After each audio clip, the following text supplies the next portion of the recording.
YouTube land? My name is Wildboy5699. Welcome back to another video. I'm sorry my voice sounds really staticky or whatever it's called. I have my fan blowing. It's extremely hot in my room for whatever reason. I'm burning up. But I wanted to make this video. I was going to make a video today, record a video today, talking about part 2 of my high school theater experience. I'm going to put that off for a couple of days or something. And I just wanted to do a simple video, which it may be a long video. I don't know. I just have to maybe do a couple parts or something like that. I don't know. Back in the summer, I was going to release a video called my top 10 favorite animes of all time. And the way I was going to do it, it was going to be like a Nostalgia Critic themed episode, where I would have clips of the shows and voiceover and camera work and stuff like that. I wrote the script, I recorded the video, I recorded the audio, I had clips ready to go. As soon as I got ready to edit, my computer crashed and all the files were gone and stuff like that, and I wasn't able to get the editing process started, which I was really excited to get that video, to make that video. Because like I said, I recorded the audio, I recorded the video footage, I had other video stuff that I was going to do, but I never unfortunately got around to the editing. I had a couple of clips and stuff like that ready to go, and I just my computer crashed and everything. So it blows that I didn't release that video this summer, but I figured why not go ahead and show you guys my top 10 favorite animes of all time. I know I made a couple posts on my community tab talking about my favorite animes of all time, but in this video I'm going to show you guys my favorite animes of all time and go into detail about why I really like them and why they're my favorite animes of all time. So I don't know how long this video is going to be. I don't know if I'm going to do part 1 or part 2, but I'm going to take my time with this video. It is 6 o'clock at night. I got to work an 8.5-hour shift tomorrow. More money for me. Thumbs up for that. But anyway, I wanted to at least get a video up and edit it and make it hopefully get by this weekend. So hope you guys enjoy. Let's go ahead and do it. So just a heads up, all of these animes that I watch are from Funimation or Crunchyroll, because I have not stepped out of the Crunchyroll animes. I know I was going to watch Sailor Moon, I was going to watch Pokemon, I was going to watch Bleach, and however, I ended up buying the Viz dubs from Walmart, and people are saying, especially the Sailor Moon, they said that the dubs for that were really awful. So I said, I'm going to take it to vintage stock and just get training and stuff like that. So, but all the animes I have, that's actually burning my eyes, I'm going to turn that off. But anyway, I am going to, like I said, all the animes that I have on here are from Funimation dubs. So, just go ahead and throw that off the bat. Let me just turn that down really low. I'm not going to edit this video minus the intro and outro. So, we're going to, there we go. Anyway, let's go ahead and jump right into it. Like I said, all of these are Funimation dubs, or Funimation adaptations, or Funimation dubs. So anyway, let's go ahead and jump right into number 10. Make sure I have this order. 10, 9, 8, 7, 6, 5, 4. Yeah, I got all 10 DVDs. I got all 10 DVDs right there. And without further ado, let's go ahead and jump right in it. So number 10 is going to be start as a simple, lighthearted. I didn't watch this one until I think at the end of last year. It was one of the first few animes that's not actiony, it's not romance, it's not ecchi, however you say that. Harem special or something like that. It's actually a very lighthearted, beautiful anime. And of course, that one I'm talking about is Orange.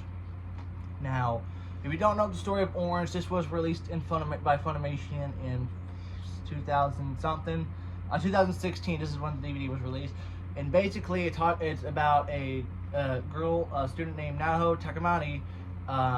Thinks it's a joke. She thinks it's a complete joke when she receives a letter from her older self. I think they said it was like 26-year-old from the future and stuff like that. And she goes and they go to a he goes to another school, and he finds friendships and stuff like that. And hopefully it was hopefully it's just like it was a beautiful lighthearted it's a beautiful lighthearted anime. And there's not many actiony or fighting, people die and stuff like that, but it's a really cool anime, and I really liked it. I haven't watched it in a while, so I apologize if I don't have the greater detail on this, because it's been a while. We watched it one time, but I fell in love with it. It's a beautiful anime. It's about friendship and stuff like that, and it really is a good anime. Definitely worth taking out. That's why Orange is in top 10. And number 9, this is a I'm actually going to switch over the camera audio, so camera quality. This is in cinematic mode. I am going to switch over to video mode. Give me 1 second. Okay, there we go. So if you were watching this video 5 seconds ago, I would say that Orange was number 10 spot, my top 10 favorite animes of all time. Number 9 is it's a hilarious anime, but it's kind of like it's got a, I don't know how to explain it, but I know one of my friends, Jurassic Godzilla fans, really likes the show, and he met a couple. I think one of the voice actors for this, and I actually really liked it. It's really funny, it's really powerful, and it's really hilarious all around, and really quite gratuitous, but it's very cool, very hilarious. And of course, I'm talking about, hear me out, My First Girlfriend is a Gal. Now, I did not know about this anime until actually this summer when I bought Funimation. I actually ended up buying this DVD on this Blu-ray on eBay, because Crunchyroll was either selling it for, I think, $75 or something like that, and I found a brand new copy. It was still expensive, but I found a brand new copy of My First Girlfriend's a Gal on eBay for about $50. So it was right under $50 for a brand new copy. Of course, I opened it and I watched the censored version on the Crunchyroll website, and it was just really weird. So I said, "Fuck it, I'm gonna pop in the DVD and get all the good stuff." They show some nakedness to it, but you don't really see many boobs, or actually you don't see many boobs. It's mostly, no nipples and stuff like that, which is really surprising. So, but anyway, the plot of this story anime goes, okay, there's this guy named Jinchi, and he is a sophomore. No, he's a sophomore or senior, something like that. I can't remember. And he's a virgin, exactly like me when I was in high school. And he has a crush, or they actually, his friends, of course, you have his friends who watch this Twitch stream or whatever, who actually goes to school and stuff like that. And there you have this one predator guy who likes little girls. And I was going to make a joke on that, to where it was going to him say, prefer to comment to an underage girl or a really younger girl, and I'm going to have Prince Hansen pop in and go have a seat over there and stuff like that. I really wanted to work that into that Nostalgia Critic 3 video, but like I said, wasn't able to get to the editing process, and I really wanted to do a Nostalgia Critic 3 video on this. But anyway, his friends trick him into getting with the most popular girl in the school named Yumi. Like I said, I'm mispronouncing these names. And of course, she is played by Jamie Marchi, which Jamie Marchi has the tendency to play a lot of not sexual, but characters with sexual appeal to it. Like Ria's Grimoire, Mount Lady, My First Girlfriend, a Gal Lady, and so she does some other stuff. She did Witchblade and Baka and Tess and stuff like that. So not all of her characters are known for her sexiness and everything, but like I said, I'm a fan of Jamie Marchi. I got the autograph Ria's Grimoire. Hopefully she comes to Northwest Arkansas this year, because Missouri Comic Con's out of the question, because the weekend Missouri Comic Con comes next year. She's going to be at Pensacola Con and Pensacola, Florida. So my only hope as of right now is Northwest Arkansas Comic Con in January. And I told my friend who's the MC, I said, if it's just, I know it's a shot in the dark, but can you bring, I know I mentioned this in many videos, I asked him if he can bring Jamie Marchi, or asked the booking guy if there's a way to bring Jamie Marchi next year to Northwest Arkansas Comic Con. They have not announced any anime people yet, but I know every Comic Con I've been to has either had a Funimation person or somebody from My Hero Academia. So he's like, yeah, I'll let the booking guy, I'll let the booking guy know, and we'll see what we can do. So hopefully, and I was going to go to the Anime 405 in December, but that's just completely out of the damn question. But anyway, Jinji gets together with Yukana, and they actually hit it off pretty well. She thinks it's embarrassing and stupid at first, but they go on a couple of dates. I think the second episode they do karaoke, which you hear Jamie Marchi's singing voice and everything. And he thought it was a setup and everything, but I think a couple episodes in, the tan girl starts hitting on them and tries to have sex with Jinchi. And this character, who's played by Brittany Lotto, who plays Audrey in Honey Pop, Honey Pop, doesn't look like originally looked like this, and then she designs as a gal for the rest of the show. And Yu is played by the girl who plays by the person who plays Gasper and High School DxD, and Amy and Burst Angel. So a lot of these Funimation dubs pretty much have the same voice actors and stuff like that. So, and then they all want to sleep with Jinchi, which it really blows his mind that everybody wants to do that. And of course, this being MA, and of course there's one episode where the tan girl, I can't remember her name right off the bat, but She tries to have sex with Jinchi, and there's a line, if you watch it on the Crunchyroll website, goes, "I am going to fuck the shit out of you." But that's blurred out. On this version, you hear the full "fuck the shit out of them." But if you watch it on the Crunchyroll app or website, it's completely censored. That line's completely censored. I'm like, come on, man. You have High School DxD censored, but not this.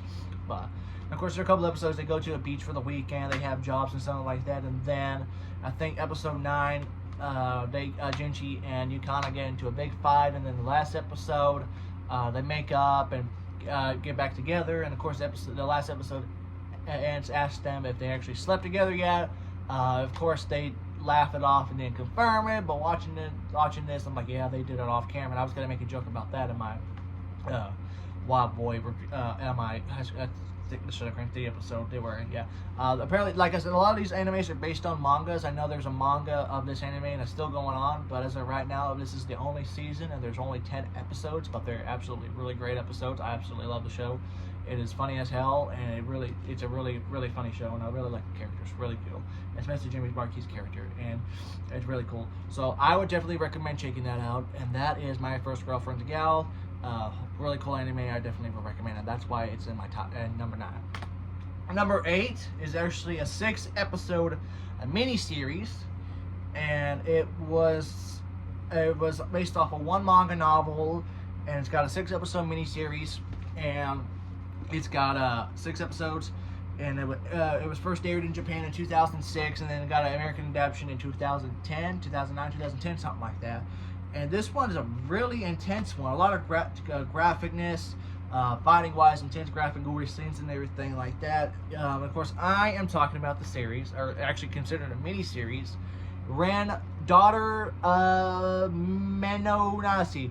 And of course, there's only 6 episodes in this series. So what happens is, what the basic of this series is, these two characters, Ren and Mimi, who are actually immortal private detectives, and they get together with this one guy who ends up killing himself in the first episode, but come to find out it was just a clone or something like that.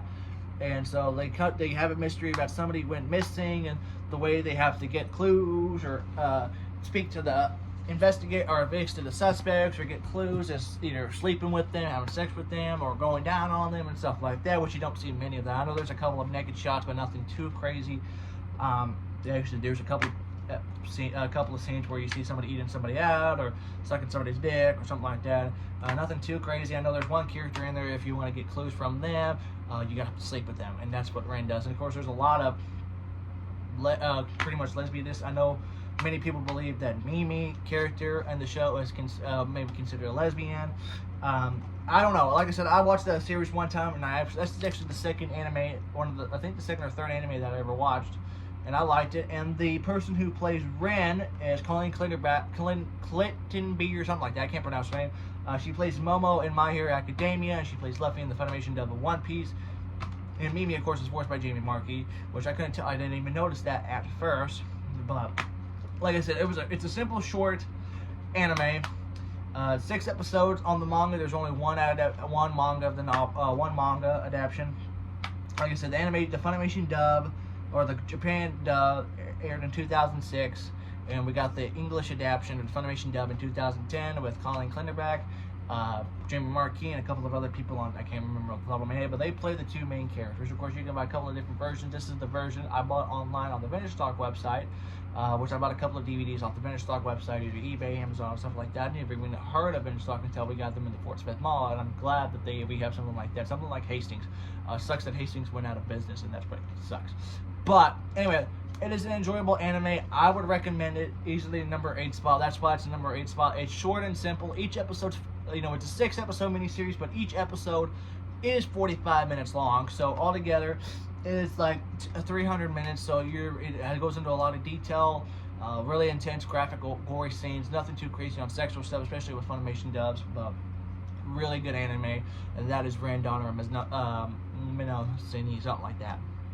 Number 7, I have not watched the second season of this, but I have watched the first season of this, and it is both hilarious, lighthearted, and tugs on my heartstrings, and it's really, really, really cool anime. I know, like I said, Jurassic Godzilla fan actually reviewed this anime, I think, a couple of years ago during COVID, and he said he absolutely enjoyed it. And of course, I tried to buy season 1 on eBay and everything, and people were selling it for really, really expensive prices. I ended up buying a couple of different copies of it. I bought this version at vintage stock for $30 because, and then I watched a little bit of it on the Crunchyroll website or the Crunchyroll app, and I absolutely felt it actually a really cool anime, and I definitely liked it. And of course, I am talking about Heaven's Lost Property. Now, of course, you can tell that this is a used copy and it's seen better days, but the reason I got this copy is because, like I said, they have season 1 on there, and that copy of season 1 is, we just buy season 1, it's really, really, really expensive, especially on eBay. I couldn't find any copies on Amazon. I couldn't find any copies on vintage stock. The only people, people will bother me on eBay, they want to sell stuff because it's either out of print or rare, stuff like that. Some stuff I understand, but some stuff is like really too expensive. But luckily, I got both seasons right here, and of course, they have a couple of movies out. And basically, what this series is about is a boy named Tomiki who lives in a small town and lives right next door to his friend, and his parents are never home, and he saves this not a fallen angel, but an android or something. It's not an android, female angel droid or something like that, named Icarus. And since he saves her, she goes, well, you saved my life, so you are my new master, and whatever you want, I'll give it to you. And the first episode kind of was hilarious and then scared me at first, because first thing he requested from Icarus was have a lot of money, go invisible so he can touch his friends, I can't remember her name, her friends, breasts and stuff like that, and then he wishes to be the ruler of the world, and then everybody vanishes, and then he said tell Icarus to drop dead, and she's about to pull the gun and shoot herself, which Tomiki says, no, please don't do that, and then he said he wishes this was all just a bad dream. He wakes up back to normal, but Icarus is still there, and of course there's a couple of different characters. You got the president, purple hair president, what is her name? She's played by Jamie Marquis, and of course you got the other guy, the person who plays the other guy is Eric Val, who was actually at my very first convention, Northwest Arkansas Comic Con. Didn't know who he was until now, and then of course you got Tomiki is played by Greg Iris, who plays in Baka and Tess, Burst Angel. Of course, he has a couple of big roles like Burst Angel. And this was just considered his first lead, and he's actually a gay man, he seems like a really cool guy. He is a great talented man, and you can tell what it's him. But it's a very, very good series. And of course, halfway through the season, you get another angel who tries to kill Icarus and falls at it, and then leaves her world behind to stay with them. Of course, like I said, I have not watched season 2 yet, but I know it's gonna get really, really lighthearted and a little bit depressing, but people said it's really good. Jurassic Godzilla fans said it's a really great anime and really good, and so I have to go back and watch his review to get more details in. What he said, it's a really great anime, and of course I bought the box set for $30 at vintage stock, and of course you can tell it has seen better days, but it's really cool, and that's why Heaven's Lost Property is my number 7 spot. Number 6, my eyesore. Number 6 goes to another lighthearted anime, which has a little bit of fighting scenes, but it's not really them fighting. But it's a really hilarious, cute anime, and it's very simple, and I really like it. And it's my number 6 spot. Of course, I am talking about Baka and Tess. Now, Baka and Tess basically tells the story of a boy named Akihisa. Fails his test, so that's why you have his class 1A and everything. If you get the really top of the class, has all lifestyle snacks machines, couches, beds, and stuff like that in their class. And if you go all the way to class F, they got nothing. They sit on the floor. They have crate boxes as desks and stuff like that. And his friend Himeji, who's actually surprisingly smart, ends up failing her test because she has an attack or passed out, or got hard or passed down, and so she has to be in the class 1F, or in the lowest class again. And like I said, there's really cool characters on there. You got Yuji, you got Hideyoshi, you got a couple of other characters. I can't remember their name, but of course everybody remembers Hideyoshi because everybody thinks that people like to see memes to people where they say Hideyoshi's is the best gender, or Hideyoshi's best Hideyoshi and stuff like that. And basically, Hideyoshi's a character, which he's probably my favorite character. What really cracks me up about it, because everybody thinks that he's a female, but he says every time they mention it, I'm a guy, I'm a guy, I'm a guy. And of course, there's a couple episodes where it's funny because because where they go to the pool in the school, and he's wearing a bikini top. And there's one episode in season 2 where he tries to go shirtless with all the other guys, and he gets dragged off screen to put a top on, of course. And there's one episode where they have to change episode. He has his own bathroom to change in. Hideyoshi gender. He's not with the boys or girls and stuff like that. So it's really, really funny. And one thing I did want to point out that I had no idea who this autograph is. I know it was the cheapest copy I could find, and it came with an autograph. So I don't know if that's Jesse Grills or Scott Freeman or anything, because Yuji is played by Scott Freeman, who plays Issei in season 1 and 2 of High School DxD, but he ended up throwing with Jared Fogle and no longer part of Funimation. That's why Jesse Grill chose to be, and is actually Jesse Grill, who was ran by Josh Grill, that played Issei in season 4 and 5 and plays the bird guy, Hawkeye Fumiko in My Hero Academia. But really cute anime. I definitely enjoy it. Number 6 spot, and I definitely enjoy it. I really like it a lot. So that's Bakken Test. So I'm gonna take a break from recording, finish up my nightly stuff, and then when I get back, I'm just gonna do this in one whole video in a couple of different parts, but it's gonna be all uploaded on one video. I'm probably gonna finish up the other 5 tomorrow, but this is still gonna be one video. So I will see you guys pretty much a 0-second transition. But when we get back to it, it will be showing my top 5. So see you guys in just a second.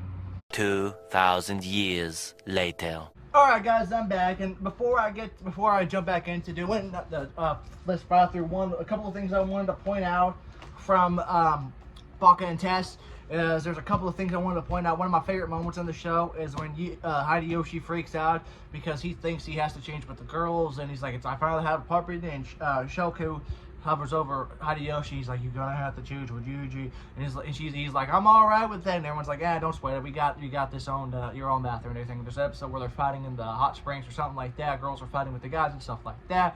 And Hideyoshi's just enjoying himself and stuff like that. Very, very cool. Very funny. And another thing I want to point out, that in season 2 there is a 2-second cameo of Hatsune Miku, which over the last few years she has made appearances in a couple of animes. I know she made an appearance in an anime not long ago that has not had an English dub yet. I can't remember what the show's called, but it's basically this creature from hell, dragon creature from hell, who tries to kill this person who does witchcraft and stuff like that. And somebody stole her green onion, and she sees the green onion, and somebody walking over behind the wall, and come to find out it's actually Hatsune Miku.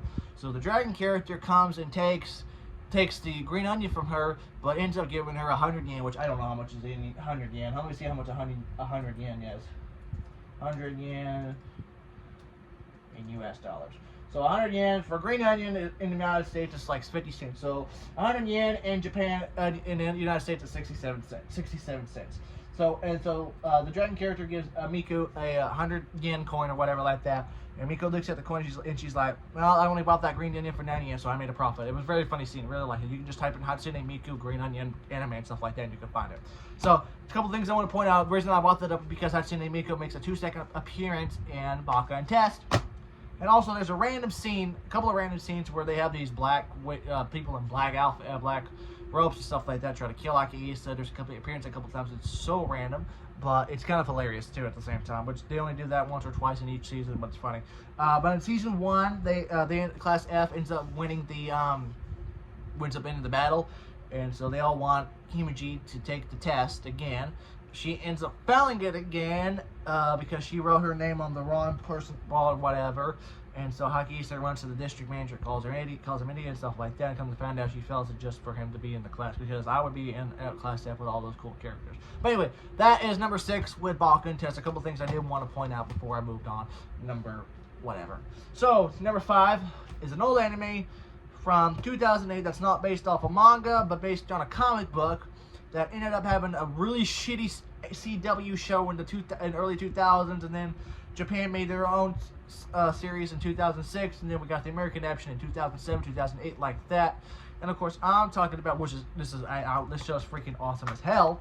And of course, I am talking about Witchblade. Now, of course, Witchblade is played. Jimmy Markey plays Witchblade. I think this was one of her first lead roles in an anime. And so when people, she really likes the character Masami Anaha, which one of my, basically in the show, she has no memory but has this daughter in the show where they go over to Tokyo and stuff like that, and then CGHS or CPS, wherever you're from, takes her and ends up getting her back. and then she has this thing on her wrist which transforms to Witchblade every time it goes off. And her character as Aunt Masane looks completely different from the Witchblade character. So if you just type in Masame Amaha and Witchblade, where Masame Amaha has I don't know what hair she looks like, but she has a t-shirt, pants, and everything, and then she looks completely different. Looks like a whole different character in the Witchblade form. And I remember Jamie Markey asking when Witchblade came out, she was doing a panel in her hometown of Oklahoma City, and she said, somebody asked me if I would ever cosplay as Masami Almaha. She's like, t-shirt and jeans, or the Witchblade. She goes, in the t-shirt and jeans version, absolutely, I would do it. The Witchblade version, probably not. So it's funny because, a couple people have asked anime voice actors to cosplay as their characters. Somebody asked Jamie if she would cosplay as the Witchblade. She goes, Masami Yamaha in a t-shirt and jeans. Yeah, I would definitely do that, but not the Witchblade character. But it's a really cool anime. The ending made me fucking cry like a damn baby. Basically, if you've not seen the Witchblade, go ahead and skip it to number 4. But in the ending of Witchblade, Masami ends up turning into dust, vanishing from the Witchblade, so nobody ever has to go through that experience again, which ends up destroying the Witchblade, but also ends up destroying her. They gave her an option, I think, in 3 or 4 episodes in, to where just wait till they move on to the next person, or we can cut her arm off. But she ends up disintegrating or destroying the Witchblade, and ends up turning into dust as well. And it tore my freaking heartstrings. Come to find out, because her daughter is actually not her biological daughter. And the ending really, really crushed me. I went to watch the ending a couple times, and I just hated how it ended with her disintegrating or vanishing, and then it just ends. I'm like, damn, we gotta have an epilogue. Whatever happened to the daughter, whatever happened to the characters around her, and it freaking kills me. But with that said, it is still a really great show, and I know Jamie really liked being on that show. And of course, everybody knows at the time, knew her from Witchblade. Of course, you can tell Witchblade is a really graphic thing, but it is still a really good show, and I definitely really check it out. Like I said, I think it was like the 3rd or 4th anime I watched, and it was it's a really beautiful show, and I really like all the characters. I really like it. A couple of characters I'm not really too care for, but it is really, really great anime. And of course, it says 1 season, but there's like 25 episodes. But it's really, like I said, I enjoyed it a lot. Of course, in these DVDs, you can watch it in the Japanese in the sub, or you can watch it in the dub. I've always watched it in the sub. I know I have a coworker at work who doesn't watch it who doesn't watch the dub. Which, some people will say the Funimation ruins the dubs and stuff like that. But a lot of the Funimation people that I've met or attended, they are really cool people. But anyway, I recommend Witchblade. It's such a really good show, and the ending tore my damn heart up. But anyway, that number 5 goes to Witchblade. Number 5 spot. I fell in love with the show. It's really, really great. Definitely worth checking out. Definitely worth your time. You can probably watch it in 1 or 2 days, but it's really, really great. You can probably watch it in about, actually, if you watch it from start, it's 600 minutes, so you can probably watch it in about 8 hours without stopping. So, but I definitely recommend it. Worth checking out. It's really cool. I think you can buy it on Amazon still. I bought this on Amazon last year, and it was really cool. I definitely recommend it. So that is number 5, Witchblade. Setting that aside, number 4 spot. This is probably the funniest anime I have ever sat through. It is more comedic wise, but it is fucking hilarious, and it really does need no introduction. Of course, I'm just gonna say right off the bat, number 4 spot goes to Panty and Stocking. And of course, on the back it says, drop those batches, bitches. And oh my god, fucking whoever wrote this show, English stuff, is fucking it needs a fucking praise. So Panty and Stocking started out as a manga, and somewhat every year, and then some drunk people and some animators or some writers got drunk in a bar in Japan one night, and they're like, hey, let's make Panty and Stocking into a real life anime.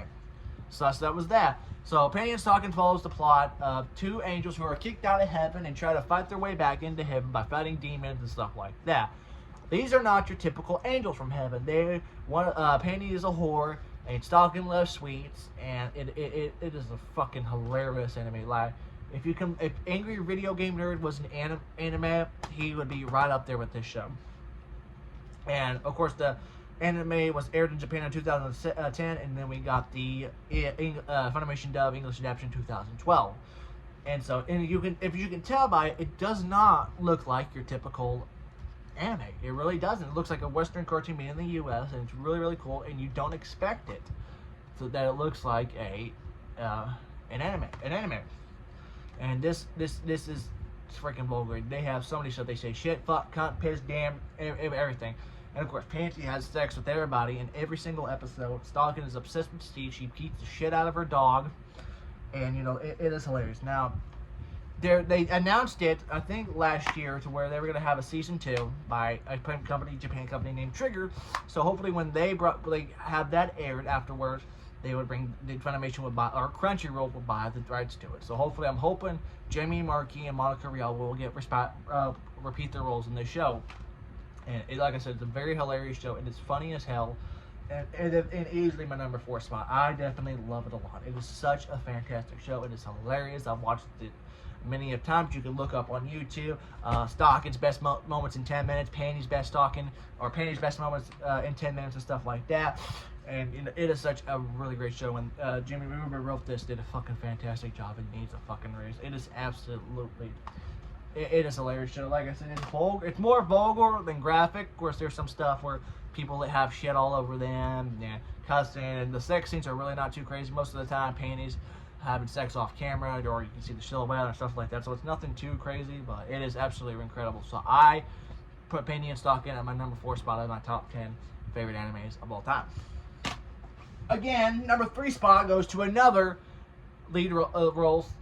Jamie Marchi and Monica Rial, and this is probably the third or fourth anime I ever watched. I think I watched High School DxD first, and then I watched Ren Daughters of Minnesota first, then I watched Witchblade, and this one I watched next. And this is, like I said, my number 3 spot of my favorite animes of all time. I have met one of the I attended one of the Q&A panels of one of the characters in the show. And of course, I watched this episode. I watched the first 10 episodes probably about 2 or 3 times. It's a very, really cool show, and I definitely like it. And of course, I am talking about Burst Angel. Now, I reviewed this show a couple of weeks ago, and I'm not going to go into too much detail. Well, I'm actually going to. It basically talks. It's a futuristic Tokyo, and this boy gets hired as the chef to these fighters who fight crime and stuff like that. And of course, their names are Joe, Meg, Amy, and Say. And of course, Joe, Meg, and Amy are named after 3 of the 4 women, characters in Little Women. And I didn't even notice about it until I saw the trivia fact. Joe is played by Monica Rial, which it's funny because Joe's voice is really, really deep. And if you've seen other roles from Monica Rial, like Stalking and Petting and Stalking, her voice is really high, and her voice is typically high. And so this was one of the first shows I think this was the first show Jimmy and Monica ever done. And of course, Jimmy and Monica are really great friends, and they go to conventions all the time. People have always said that if you ever go to a convention with one of them, chances are you're going to have both of them do panels and stuff like that. Like I said, Joe's voice is really, really deep, so I did know. So like I said, this was the first anime I watched with Monica Rial. And then when I found, and the second one was Penny and Stalking. And when I found out, I said, "There's no way that's the same voice actor." So I made there was a trend going around for a while called Same Voice Actor Video, where they would show a clip of a voice role and then another voice role. So what I did on this, I did show Joe from Burst Angel, and the next clip I did was Stalking and Penny and Stalking.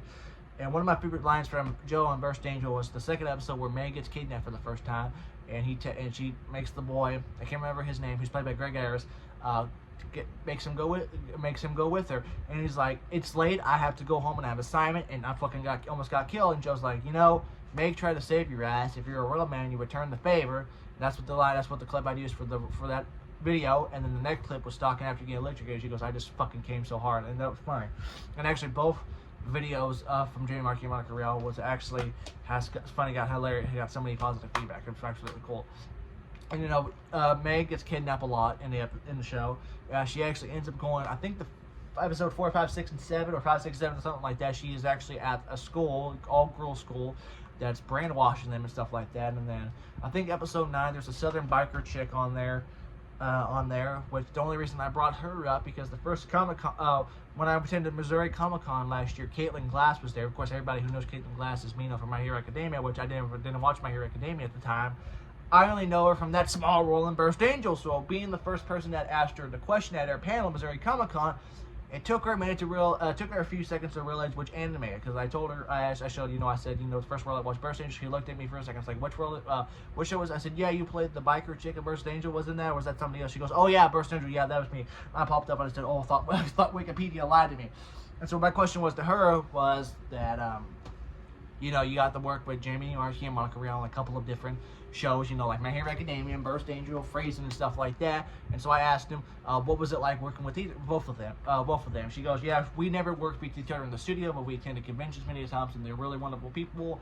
And the guy hosting her Q&A also said that they met both of them, and they're both sweet people. And I also pointed out, one thing I wanted to point out, like in the end credits of the DVD version, it's actually in the Blu-ray version is Japanese, but if you look up the English version of the song end credits, that person who's singing that is actually Caitlin Glass, and I actually mentioned that to her, and she said that that was actually her first singing voiceover for anything Funimation dub or whatever.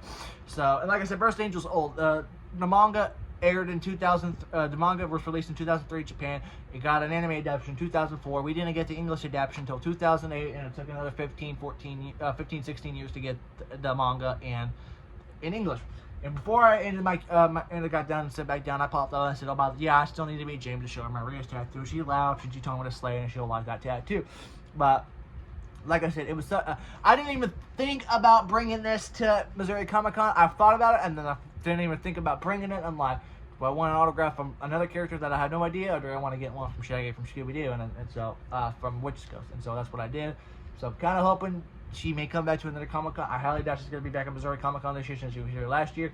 But maybe she'll come to Northwest Arkansas. Maybe she'll come to Oklahoma Comic Con. Maybe she'll come to she won't go to Little Rock Anime Fest again. She's there this year. But if I would have known about it, I would have kind of got this signed. So what are you going to do? Of course, I started watching My Hero Academia, or the show she was in, probably known for afterwards, so it sucks. But anyway, Burst Angel is easily in my top 3 spots. A very, very awesome show, and I recommend checking it out. The ending wasn't too heartful, didn't tug on my heartstrings too much, but it was definitely a really good way to go out with the show. So number 3 goes to Burst Angel. Number 2 spot, as I mentioned before, I just mentioned that 2 seconds ago, My Hero Academia. I didn't even watch the show until this year. Of course, like I said, every convention I have been to, whether it be the first convention at Northwest Arkansas Comic Con, my second convention in Northwest Arkansas Comic Con 2024, Missouri Comic Con, the first convention I went to in Northwest Arkansas, J. Michael Tannen was there, Eric Val was there, Brandon McKinnon was there. Second trip to Northwest Arkansas Comic Con, Kellen Goff was there, who plays one of the bad guys in My Hero Academia. We just mentioned 2 minutes ago that I went to Missouri Comic Con this year, and Caitlin Glass was there, and she plays one of the lead roles in the show. And of course, I didn't watch it. Of course, I've actually had the fucking DVD for over 2 years. Never watched it until this year. If I would have known about that, I would have fucking got an autograph from every one of the people that I've been to, but I had no fucking idea. I'm getting worked up about that. But that's why I'm going as Deku for Halloween, Northwest Arkansas Comic Con 2025, and Missouri Comic Con, and maybe some other conventions I'm going to try to go to this year as well. So, anyway, let's talk about My Hero Academia for a second. The plot goes, anyway, almost everybody in My Hero Academia has a quirk, superpower that has one quirk superpower. You know, some people can lift objects, some people can fly, some people are strong, some people can do fire, breathe, stuff like that. Izuku Midoriya, known as Deku, was born without a quirk, and his dream was to become a superhero, and his favorite superhero is All Might. And, you know, people like to make fun of him for being quirkless, being weak, and stuff like that, and then All Might ends up saving him. And the first episode, he asked All Might, is there any way that I can become a hero without a quirk? And then come to find out that that actually it is All Might, but, you know, he actually ended up almost getting killed, and so he ends up getting trained by All Might, and he ends up getting into UA High, which is the superhero school, and ends up become this real elite queen to pretty much the superhero. And seeing his character progress is absolutely really amazing. Watching the first season, I remember telling a friend that I relate so much to Deku from being made fun of for my disability and stuff like that, and hopefully that one day I can be able to get strong and hit my dreams and goals too. That's the plan I want to do. And of course, this is season 1. I got season 5 and Funko's and everything, but this has easily become my top, easily in my top 2 favorite animes of all time. Every character I like except Bakugo.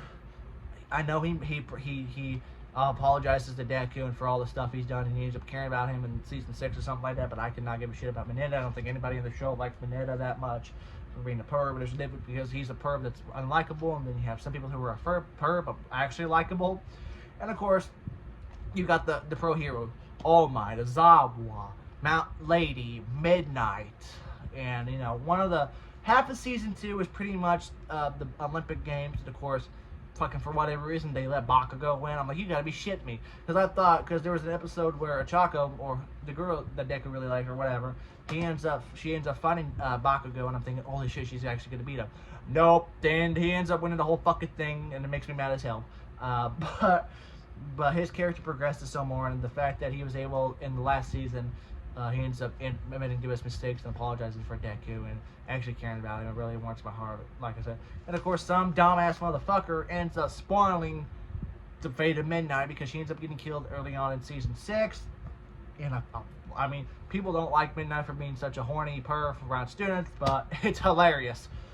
And funny, some people are like, well, if it was the other way around, it would not be funny. And of course, the English voice actress for Midnight, Elizabeth Maxwell, was disappointed with the fate. And of course, she ends up getting killed off screen, and you don't see her, of course, and it kills me. So it really bothers the hell out of me. But Loud Lady's fate was unknown for a while, but she ended up coming back alive and well. So Matt Lady's still alive, and it sucks. But at the end of the day, this is easily my top 2 favorite animes of all time. I absolutely love this show, and it's, I watched it this year. I'm already 5 seasons in. There's the new My Hero Academia movie called You're Next that was released in Japan this summer. Actually ends up coming to theaters Friday. I'm probably not going to see it until next weekend when I get paid, but I'm going to have a fat ass paycheck, so thumbs up for that. I'm excited for that. But I'm going to go see the new My Hero Academia movie. Some people ask, I actually Googled, is the My Hero Academia movies canon to the show, and it's like, yeah, they are, but you don't have to watch the movies to follow along with the show. So that's what we're going to do. Like I said, every convention I have been to, Northwest Arkansas Comic-Con, Missouri Comic-Con, Oklahoma Comic, well, I was going to go, well, every convention I've been to had a character, has had people from Funimation, Crunchyroll, and My Hero Academia. Like I said, the first convention I ever went to, Northwest Arkansas 2023, Michael Taney was there, Eric Vale was there, Brandon McKinnon was there. 2024 Missouri Comic-Con, Kalen Gulf was there. 2024 Missouri Comic-Con, Caitlin Glass was there. I'm like, fuck, if I would have watched My Hero Academia on DVD a year ago, I would have got an autograph from Caitlin Glass as Mina. But luckily, GalaxyCon has a couple of people on there, like Jamie Marquis and Monica Rial and stuff like that, where you can buy an autograph and then they'll send it to you in like in a month and a half. I know Jamie Marquis, the couple of her options were Rhea Scrimmer from High School DxD, Mount Lady from My Hero Academia, painting for painting stock and stuff like that. And of course, they give you the option for her if you want to personalize. I said, well, fuck yeah, I want to personalize. I know some people don't like their autographs personalized because they can sell it whenever they need money, but like, I bought that. I wanted to have my name. I think, like I said, one person didn't ask for my name for personalized it. But like I said, every autograph I have personalized, including the Jamie Marquis autograph, the Steve Burns autograph, the Bailey West autograph, Greta Lau. Everybody but Scott Irons made it personalized. Of course, they always like, do you want to personalize? I'm like, well, yeah. But at the end of the day, My Hero Academia is easily in my top 2 spot favorite anime of all time. It's absolutely really cool. And of course, my friends have said you will really like the show. So I can say I loved it, and it's easily my number 2 spot. Number 1 is, everybody's gonna know what my number 1 spot, so I'm just gonna say it. Number 1 favorite anime of all time. Let's say it with me now. High School DxD. And like I said, I've gone many videos many times talking about, my nose is itchy, I'm sorry. I talk about why High School DxD is my favorite anime of all time, why I love Rhea Scrimmer, why I got a tattoo of Rhea Scrimmer, am I going to get another tattoo from somebody from High School DxD, and basically let me talk about the plot, and let me talk about why I love Rhea Scrimmer and why she's my all-time favorite anime character. So, the plot of High School DxD follows this boy named Issei, who's a perverted boy who wants a girlfriend. He ends up getting killed by this fallen angel, and the last thing he remembers before dying is the red-headed girl named Rhea Scrimmer. Rhea Scrimmer ends up saving his life. In return, he becomes a devil and becomes her servant. However, Rhea Scrimmer is actually a virgin, and when I found that, and when she mentioned that, I'm like, you are full of shit. So because one of the things that Rhea likes to do is sleep naked and be naked. And to come to find out that in the second episode, she says that she's a virgin. I'm like, there's no way you're going to be sleeping naked next to a guy and say you're a virgin. Now, despite High School DxD has shown many boobs and tits and ass and stuff like that, of course, people are like, you only like that show because it's the boobs don't lie. I'm like, if you get, yes, it's amazing seeing that, but if you get past the nakedness and watch the plot, it's actually a really, really good plot, and the characters are actually really likable. So, sorry, my nose is itchy. I'm not picking my nose. But if you watch, like I said, I really like it. Of course, this is season 1. I got all the seasons. I got every book. I got every manga as of right now in English form. And like I said, every season they have arena games. They have battles and stuff like that. Season finale of season 1, Rhea ended up losing the rating games to save Issei's life. Now she's got to marry this, ends up marrying somebody into a forced marriage, and Issei challenges her, and the devil, or one of the characters, her brother or father, something like, yeah, I'll give him a chance, and he ends up beating the person who ends up marrying. So Reyes is free from the marriage. They ended up kissing, and so Reyes at the end of season 1 goes, oh, by the way, I'm moving in with you. So season 2 starts off fucking butt-ass naked Reyes, though. And then season 2, you introduce a couple of new characters like Gasper and stuff like that. And then at the end of season 2, all said well, and they're like, oh, by the way, every girl in the House of Groomery is moving in with Issei. Season 3 begins with boobs. And then season 3 kind of had more voice actors. I know the first person who played Akano ended up stepping down to go back to school. Scott Freeman, who had to step down from, actually got fired from Funimation for basically the same thing as I mentioned 20 minutes ago, ended up pulling a Jared Fogle. Ended up pulling a Jared Fogle, which, if you know what that means, he ended up becoming a sex offender, ended up with accounts of child pornography. He still lives in Oklahoma, but luckily Jamie Marquez has always voiced Reyes. Jade Saxton has always voiced Reyes. I think season 4, Ozzy had a new voice actor, but luckily Reyes' voice actor stayed the same for Jamie Marchi. Kaneko's voice actor, Jade Saxton, was still the same. And I think Kiba was also the same too. I could be wrong about that. So, of course, Monica Rial's in the show. She has a small role, but she actually plays Reyes' mom in High School DxD, which I didn't even know about until watching it. A lot of people were not happy with season 4's animation. I could care less. They were still by the same company. They ended up having the same voice actors from the show, and even though it was 6 years ago, I really like how the show ended with Issei and Reyes getting together at the end of the show, end of the season, and people were asking, Jade, and people are asking like Jamie, when season 5 coming? Every convention they go to, when season 5 coming out? When season 5 coming out? When season 5 coming out? And we have no idea. They were supposed to have that announced in 2020, but as of right now, it's been 4 seasons. It's going on 6 years without a High School DxD episode. So I don't know if the show's done. I know they have a couple of more books to go on. The manga ended up ending, the light novel ended up ending 2018. We still have at least 10 more books before we'll finish out how it ends in the English adaptation. But from what I remember, is Issei ends up marrying every single girl, which I didn't know that was possible. But at the end of the day, I love Reyes as a character. She's my all-time favorite character, and the fact I was brave enough to end up getting a tattoo on my arm, and the fact that Jamie Marchi ended up actually loving the tattoo. She actually went on Twitter back in April asking, hey, who are your 4 favorite ladies from DxD? And of course I go, Reyes, Kaneko, Akano, and Xavier. And she liked the tweet right off the bat. I'm like, oh, might as well show her my tattoo, because I was going to wait to show her to a convention in person, but I figured that was the right time, and she retweeted it. She loved it and everything, and I've actually seen her sign a couple people. And of course, there was a lot of other people who wanted to show their tattoos as well. And people have really liked the tattoo, and there's some really, really other talented tattoos of High School DxD as Reyes, and it is actually really, really cool tattoos. My tattoo is simple, but there's some other ones. I know there's a guy who has a whole sleeve of Reyes Grumpy. It's actually really cool. But I can, if you go to my other if you go to my other videos about why I like Reyes, why I got a tattoo, if I go into much greater detail about that.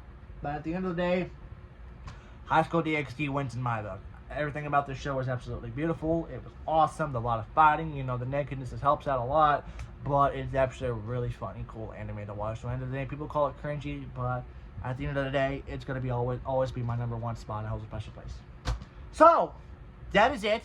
Sorry if the video was scratching my nose a lot, breathing, hacking, stuff like that. I wanted to get a video out. I know I'm going to do a story time with Wild Boy Part 2 sometime in the future, but I hope you guys enjoy the video. I'll go you guys. I'll get one more time. Number 1 goes to High School DxD. Number 2 goes to My Hero Academia. Number 3, Burst Angel. 4, Panty and Stocking. 5, Witchblade. 6, Baka and Test. Number 7, Heaven Lost Property. Number 8, Granddaughter Masana. Number 9, my first girlfriend is a gal. And number 10, orange. So that is all the animes I have watched. Like I said, I apologize if I'm scratching my nose. Allergies are kicking my ass today. I wanted to get another video. I'm not going to upload this tomorrow on Thursday. I'm probably going to upload it on Saturday to have enough time to edit it and premiere it and stuff like that. So this is probably going to be a premiere live. So if you sat through the whole premiere live, thank you for watching it. Hope you guys enjoyed the video. And like I said, I was going to do a Nostalgia Critic theme episode, but like I said, I have the editing. I recorded the audio. I wrote the script. I even might share the script. I don't know. But I wrote a script, recorded the audio, recorded the camera work, and as soon as I got ready editing the video, it ended up my computer ended up getting a virus, so I turned it off, and it's not been on since, and my desk is just filled with junk.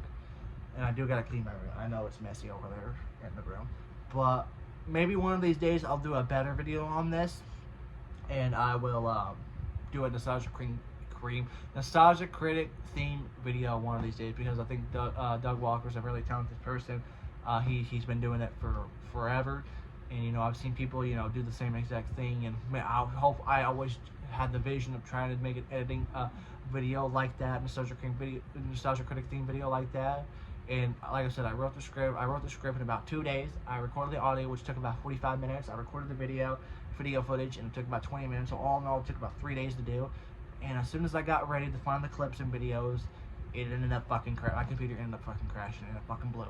So maybe one of these days there'll be a video when I'm not scratching my fucking nose every 10 seconds, scratching my hair every 10 seconds. You know, I'm gonna go take a shower and everything, because long day tomorrow, 8.5-hour shift tomorrow, another 8.5-hour shift Friday. But hope you guys enjoyed the video. Thank you for tuning in for this premiere live. If you enjoyed it, rate it a thumbs up, comment down below. As always, thank you guys a lot for watching this video, and as always, I'll see you on the future video. Take it easy.